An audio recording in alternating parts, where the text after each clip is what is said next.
Good morning, family. Today is so beautiful. Your girl is I'm about to fill up my grease packer so I can rotate some tires on my trailer, repack some wheel bearings, and adjust some brakes. That's what I'm doing on this nice, peaceful morning. The sun is shining beautifully. I still got me a nice spot in the shade. Anyway, anybody that wants to see, this is a wheel bearing packer, the old-fashioned way. Well, the old-fashioned way, people used to put grease in their hand and repack the wheel bearing in their hand and just keep turning. And some people still do that today. But I'm going to use this. It just makes it easier, less messier. But I got to add some more grease in here. You see it's low. So I'm just going to cut this open and use a plastic fork or something, a spoon, and just toss this whole bottle in there. Let me show you. So I'm just gonna take this off of here. I'm gonna screw this around until it locks on, and I can pull this whole piece up.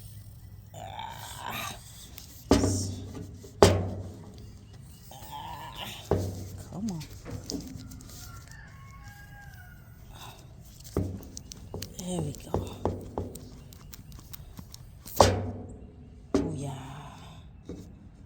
I'm gonna sit it to the side like that. Or bucket I need to stand it up on so it don't fall, because that's good grease on there. Then as you see, it's empty. So now I'm gonna take this whole new jar of grease.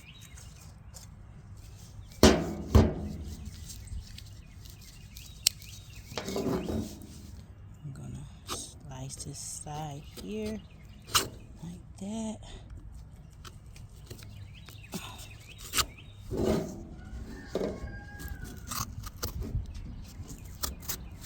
Oh yeah.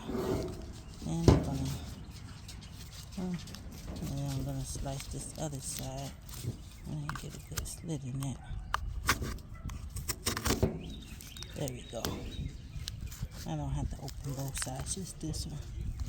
So now I got this side open. That fell in easily. And I'm going to put this up. And get this plastic fork. Come back, Mate. Come here, Mate. Stay over here. And I'm going to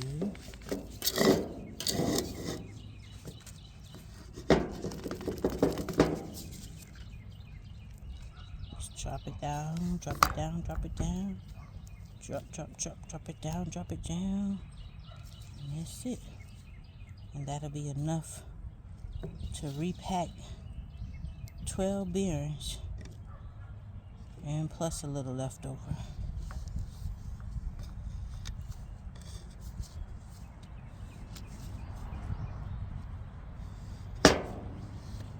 Bada boom, bada bang. That is what you call a bearing repacker. And Miss Frugal Betty gonna get the little leftovers in here. Get all that grease, just that good grease. Just that grease that was hard to find, that was off the shelf a couple of months ago, and they ain't had it nowhere. But I was able to get the last 3 at one store and order a few, and it had gone up to like $12 per tube. When really just used to cost, like, I remember when the cost of it was like $2.97, and it went up to $6, then $8, $9. But when it was scarce, that boy went up to $12. I think I paid $15 for one from someplace. Yep. So anyway, that's out the way. Put that in a trash bag.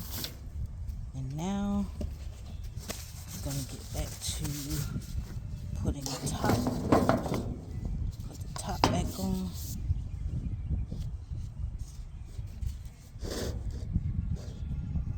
Just push it straight on down in there with a little force.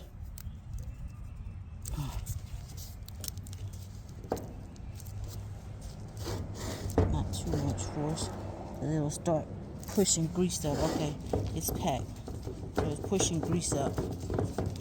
How it works to repack the bearings is basically you set the bearing on top of there and you put this on and just push it and boom, you'll see the grease shoot up through the bearing. But not repacking any new bearings just yet. I'm going to check out the old bearings, wash them off in some oil, gas that cleans it faster, and then see if they really need replacing. Because if any of the old bearings don't need replacing, then there's no need to just throw new bearings on because you got some, right? So now let's go to the next thing.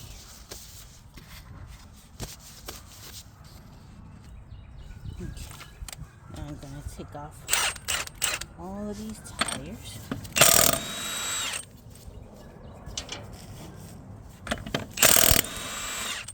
This is what you call an impact wrench, and it's much easier having one of these in your car when you're riding alone than using a 4-way lug wrench if you ever have a flat tire, because the power that's inside of these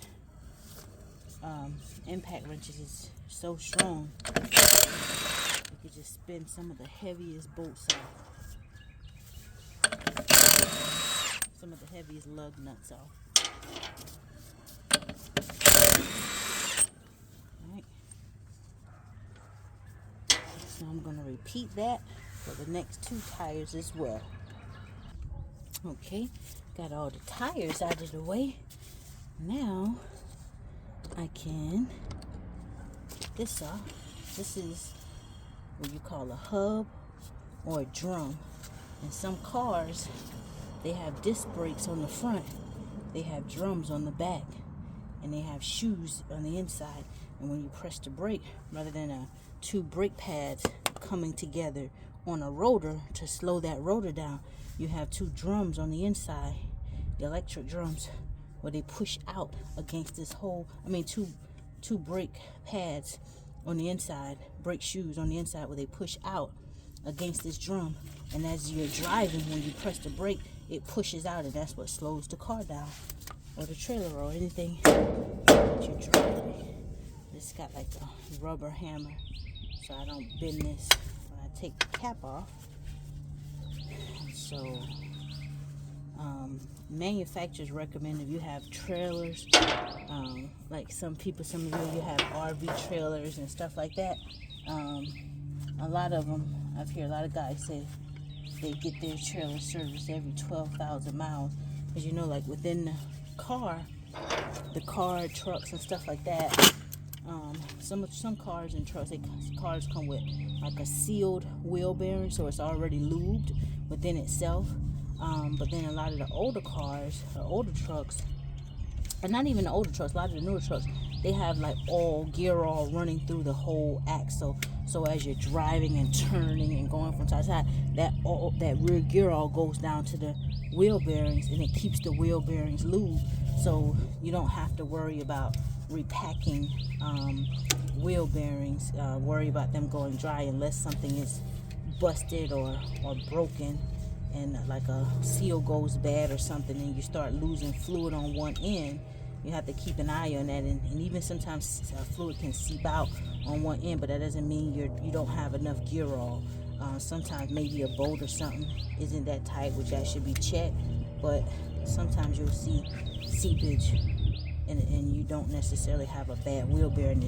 Maybe the seal or something is going bad in some vehicles. But anyway, this is the cotter pin that holds this thing on. so that it doesn't come apart. I'm just cleaning all the old grease off.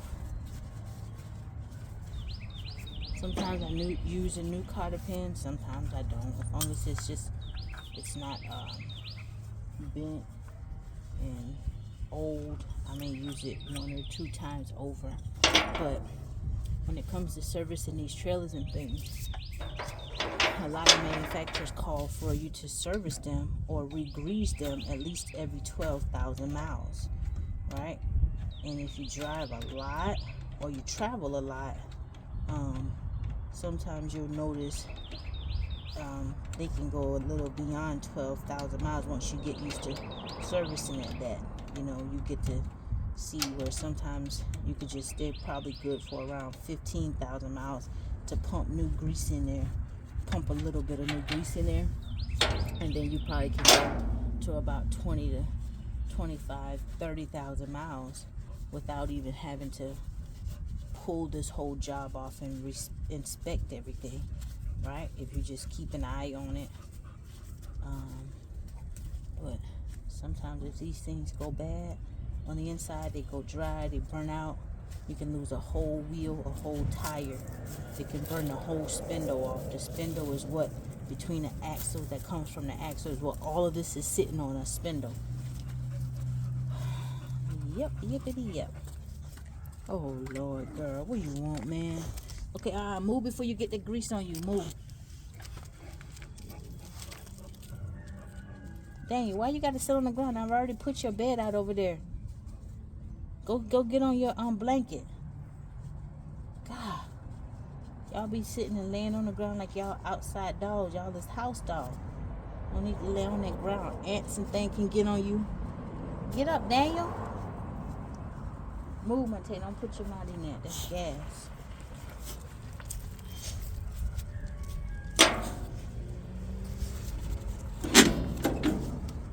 The day is so beautiful. When I'm doing stuff like this, I just like to take my time and no rush, be able to relax and just get it all done the right way, you know. I remember one time, I paid a guy to do this for me, and then when I went back the next time to go behind him and do it, I found a bent seal, and it was just so annoying. Sometimes people, if they make a mistake on something and they already put your stuff together, they don't like to go behind themselves and correct themselves.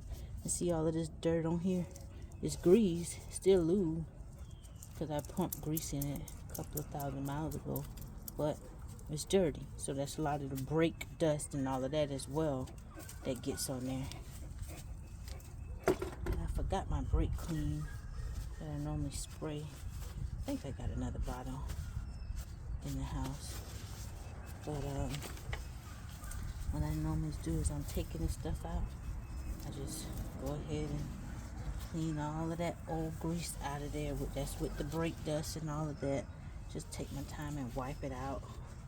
Even though you're going to put new grease back all in here, but the ones that's dirty, you'll see a whole difference from the dirty grease and the clean grease. And there's different type of grease too, because some greases are not good for high temperatures. In the summers that we're having, especially where you're traveling, if you're traveling out in Texas or going on vacation and stuff out there, you want to have high temp grease. If you got any type of RV trailers, I know a lot of people do RVing. You travel a lot with your travel trailers and stuff. You can check with if you get it done at the manufacturer, you can check and see what type of temp grease they use. Make sure you got high temp grease. See all that brake dust in there? Just gonna dump it out. It's all that brake dust. And this here is the inner seal. This is the seal. All of this is covered in dirt. See, all that dirt comes from a lot of driving. You just get it all out. And what I'm going to do is, behind this seal, there's an inner bearing. That's a larger bearing. And I'm just going to knock that out with the seal. I just tap on it from the upside, inside, and knock it out. And I'm going to replace that seal. These are the new seals. Right? And you just tap them in whenever you're ready to tap them in. But anyway, what do I have to? I'll tap. I can use this. Oh, shucks. That's going between the seal. I don't want to go between the seal. Probably got to get my flat head. There we go.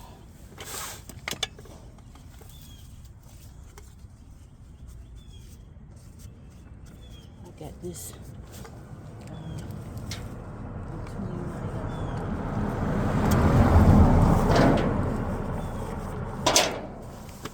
when I was tapping, I tapped it between my wheel bearing. So I'm going to examine that bearing to make sure I didn't bend it. Because if I did, I'll just use a new bearing. When I was tapping the top of it, it tapped here. Okay, no, I didn't bend the bearing. But anyway, this is the inner bearing. And it looks good, actually. Still got grease in it. So I think at around 12 to 15,000 miles, I just pump some new grease here in the spindle. And that's after you take this cap off.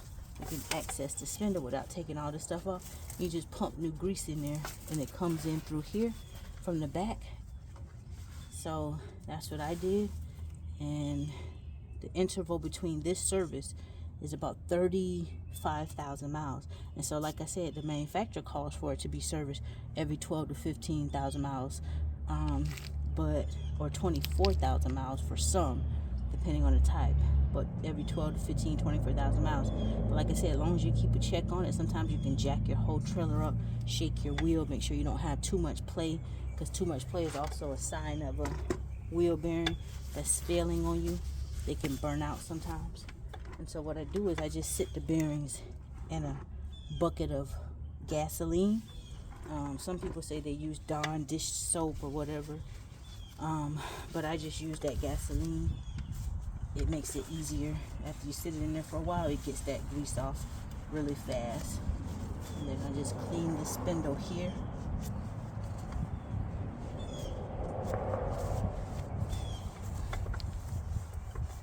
Clean the spindle off real good.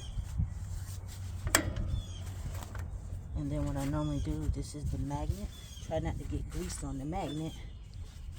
I like to kind of rub my hand against it, make sure it's small, and pay attention to it. Just examine it a bit, because these are electric brakes.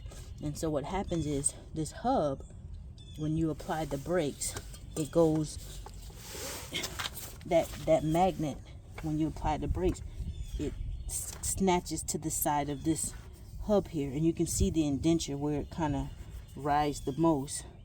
And what it does is, that's what it grabs at the level of resistance that you have it set at. And as you're applying the brakes, it's applying pressure. And this is what makes this whole hub, this whole wheel, come to a stop. Right? And so you see a lot of brake dust in here. Sometimes it's good to use a mask, because you don't want all that brake dust. You don't want to inhale a lot of this brake dust. But it gets caked up on the insides of here. So it's good to kind of clean it off, shake it out. And then you have more grease inside. You can clean that out as well. That's not as dirty. So you don't have to really clean all of it out. But that's how the inside looks. Now I'm going to sit this here. And this is the old seal. Whenever you knock out the old seal, sometimes the band that comes, that's inside, that keeps this little grommet tight, it comes off. But whenever you knock out the seal, you don't want to really use it. You want to use a new seal. So that goes in the trash. And I think I have some brake cleaner that I normally just spray, because if you look around here, these brake shoes, you examine them by you looking at the width of it. So you see here, it's thicker than this metal that it's attached to. This brake shoe still have a lot of life on it. It's good, right? They don't go bad that fast as long as you have them adjusted out properly. Whenever I took this hub off, and whenever I took all the spindle stuff off and the hub came completely off, that's a sign that the brake shoes aren't adjusted out properly. Because whenever they're adjusted out properly and you try to pull the hub, even with all the bolt, spindle nut and all that loose, it's not going to just come off, right? So whenever I put this back on, I'll spin the wheel, and there's a clicker. There's a little piece on the back of here which you stick a brake spoon on behind this magnet here, and that little piece, it spins, and as you're spinning it, it adjusts these out, or it can adjust them back in. And you want to spin it, adjust it out until it makes the wheel stop. When it makes the wheel stop, that means the brake is fully adjusted out. Then you come down off of that about 1 or 2 or 3 clicks and spin the wheel, and you only want to hear like a slight drag. You don't want it to be tight when you spin it, because if you adjust the brakes out tight, as you drive your car, your trailer, or whatever, then heat is going to build up, because the brakes are automatically touching the hub, so it's building up heat. And as it builds up that heat, because the brakes are adjusted improperly, it could cause a fire. When it causes a fire, all of this can melt and burn up, and you'll see your wheel just run off of your trailer, your car, or whatever, right? So anyway, before I get to knocking in this new seal and repacking this inner bearing, let me see if I got some brake dust cleaner, some brake cleaner. Okay, so this is brake parts cleaner that I use. It doesn't have to be, it can be any one, the cheapest one. They all do the same thing. And you just spray it on. And all it does is just cleans all of that old brake dust off of there. Simple as that. Right? It just falls off. Yep, and that's it.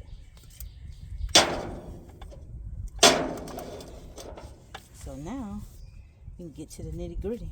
And sometimes what you can do, sometimes you may have a magnet go bad where it's not catching, it's not stopping, and you know that by putting, there's a little meter you can put on it, electrical meter, all of that. There's ways to test it. Some people get outdone with these trailers because they don't like troubleshooting, or they don't really, it's frustrating for them to troubleshoot it. When you learn how to troubleshoot it, the more you learn, the less frustrated you are. But sometimes these magnets go bad as well, and you don't necessarily have to change this entire backing plate. This backing plate is bolted on by these little small 12 millimeter bolts, and sometimes people just pull this whole thing off and just go get another one. It's only like $120, $130 or something like that, and they'll just put a whole new one on with new brake shoes, new magnets, all of that, while they may have had good brakes and everything on there, when all you've had to do was go and take this magnet off, which you can get another magnet for $10 or $12, and then just attach it all around back there in your wiring and put the new magnet on. But sometimes people get outdone and they just don't feel like dealing with it. And then another tricky thing too can be sometimes where the magnet has created a certain indenture in the hub, because these are electric brakes, not like hydraulic brakes. Hydraulic brakes are so much stronger.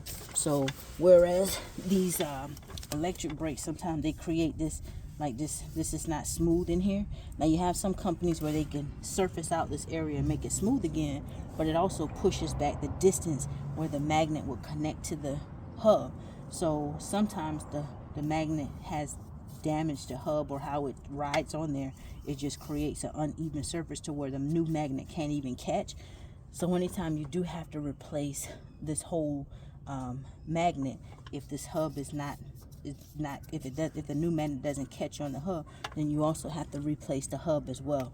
But anytime all these brake shoes, usually this stuff lasts, like usually the magnets, the shoes and all that, they all last for the life, the shoes and everything lasts for the life of the magnet.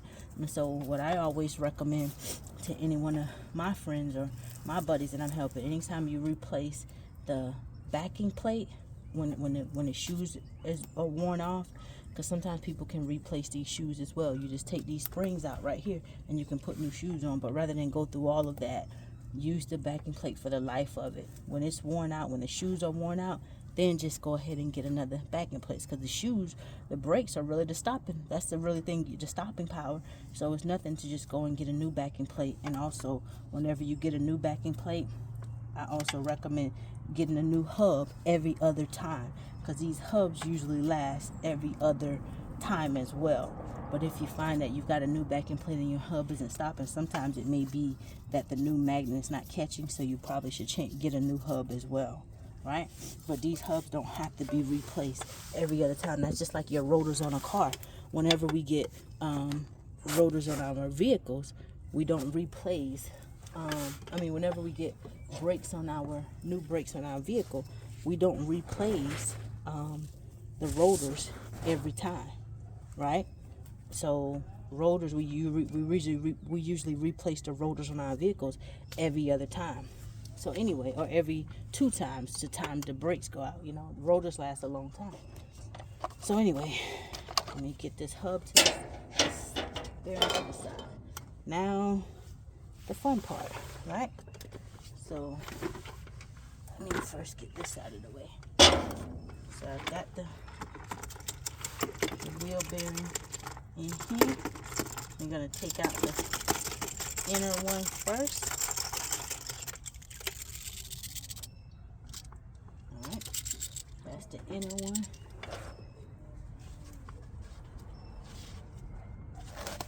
And I like to keep a plastic bag, because as I'm going through things, I like to keep things organized and keep trash organized.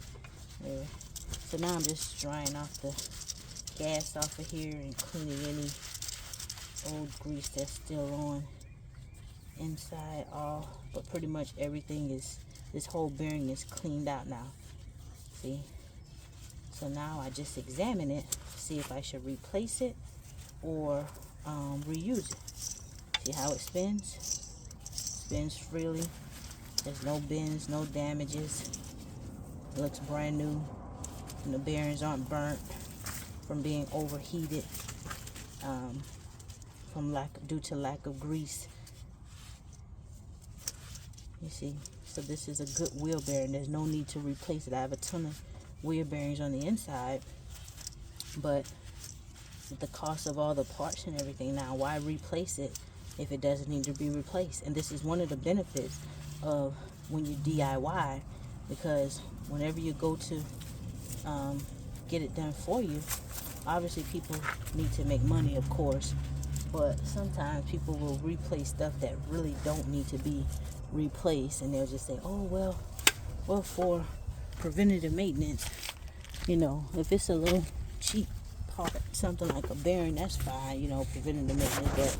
But at the same time, if something doesn't need to be replaced, stop. Do not do that. Stop. Why replace it, right? So anyway, now that I've got this cleaned out, I'm just going to repack it. How do we repack it? I'm not going to repack it by hand, which the old-fashioned way, you put the grease in your hand and go like that. I'm just going to put it in the, I don't know if this shows on the camera. Does that show on the camera?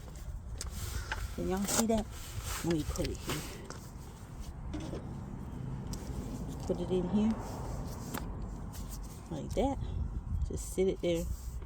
And then just put force on it. Push it down.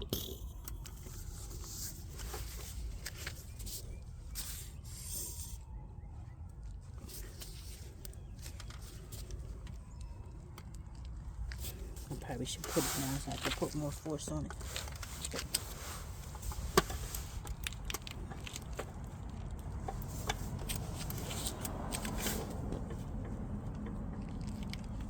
Okay.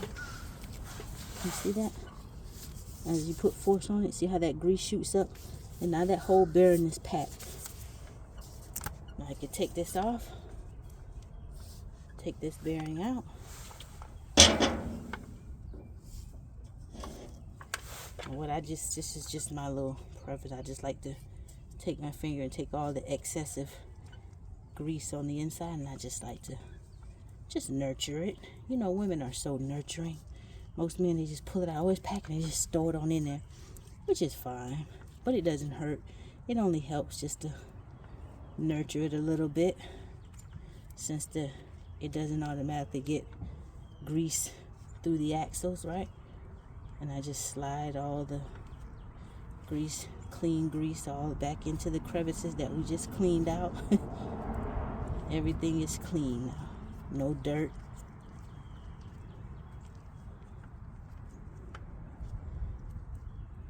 And then I just throw it back in there.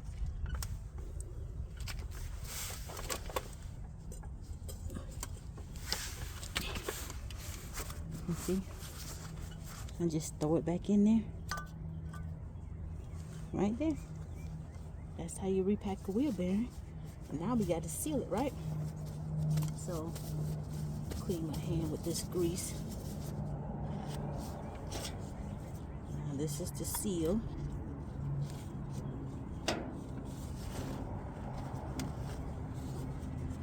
You don't want grease on the seal, because you gotta push that down in there. And what I normally do is I have a little block. I have this little block that my uncle cut for me, so that it makes it easier, because you gotta hold this seal in. You gotta beat it, try to beat it down evenly. And so you put that block on it. See, you get it started, and then you want to go all around. You don't want to just stay in one spot. See how that fits down in there evenly?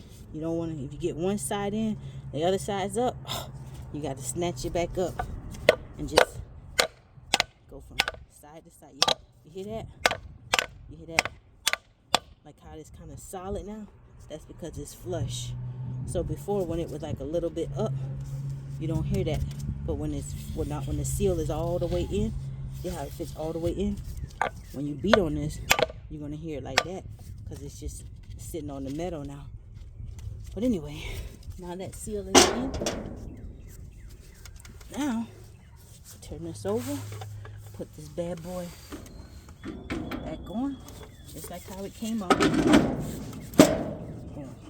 That's all the way on. See? That's on. And now we just go in reverse and put the outer bearing right back on as well.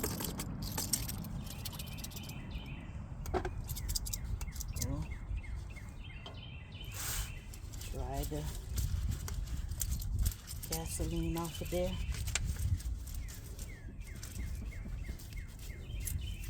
Clean the,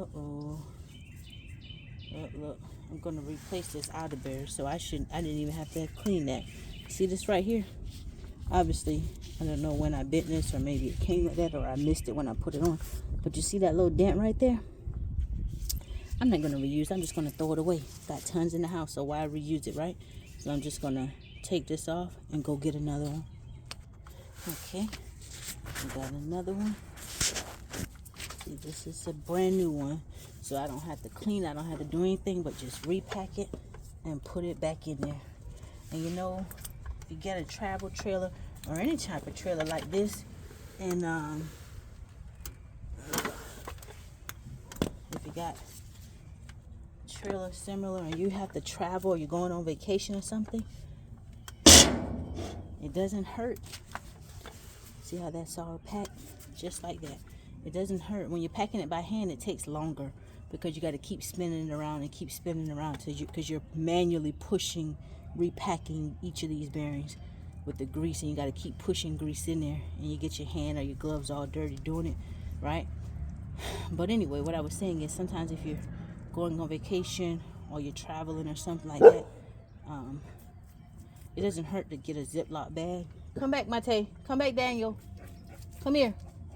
It doesn't hurt to have like a set of packed bearings, just one inner, one outer, in a Ziploc bag or something that's already packed like this, and just put it in a Ziploc. That way, in case you ever have a bearing go bad, like if you're ever driving and you see one of your wheels wobbling or something like that, probably got the bearing that's going bad, and you could just take it off, replace it, put everything back on, and be back in service, or back on your heading back on your trip.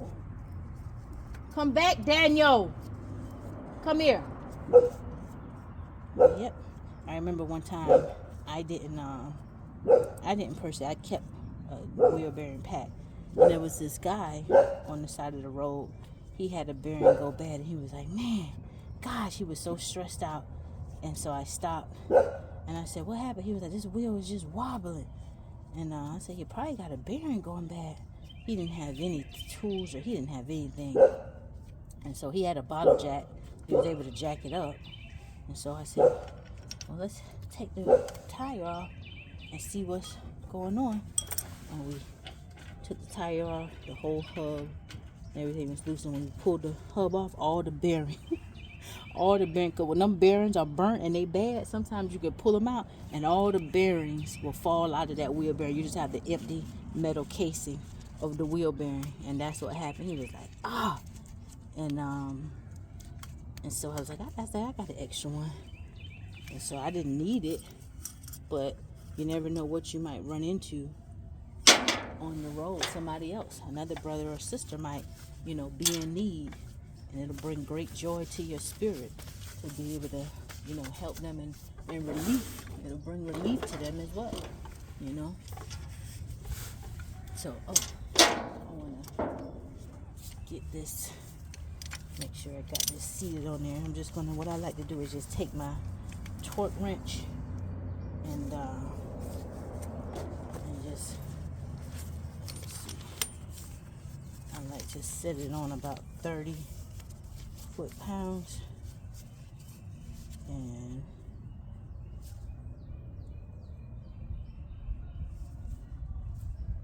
I like to set it on 30 foot-pounds and just tighten this spindle nut all the way. Make sure this hub is sitting evenly. And once I got it tight like that, where I can't really freely spin it, then I'll back it off, because you don't want this over tightened as well. I'll back it off about 180 degrees. Then play with it a little bit. Yep. I'll leave it right there, because you don't want to over tighten this spindle either. You put this spindle too tight back on there. See how I can do it with my hand? There's a hole in there where this cotter pin goes. You put this spindle too tight, when you put all of this back together, and what happens too is everything's pressed up on there. The bearings, the nut, the cotter pin, the bolt, everything's pressed up on there so tight. So as you're driving, that builds up heat, and that also causes a fire. It causes your spindle, everything to melt off, burn up, come off as well. So there's got to be a little play when you're tightening this spindle nut back on there. You don't ever want to tighten it all the way too tight. You just want to leave a little bit of room in there. And just put that cotter pin back down in there, and then I just bend it both ways. In case one way breaks, you got another way holding. That's how I always bend my cotter pins, both one each way. And then you get some people, they'll bend it both of them the same way, which is fine, but I just like to bend one each way. And then that, my friend, is it. Only thing now is to put this wheel back on and go up to the back side, spin this, and adjust the brakes all the way out properly to make sure that they're sitting flush. And that's it. That's how you service any type of RV trailer and all that. And I'm just going to repeat what I did for the remaining of these axles. Put the tires back on and adjust all the brakes on the other side at one time. And that's simple, bada boom, bada bang. It didn't even take an hour. Usually when I'm not even recording it, they don't even take 30 minutes, but this video is about 40 minutes because I'm talking.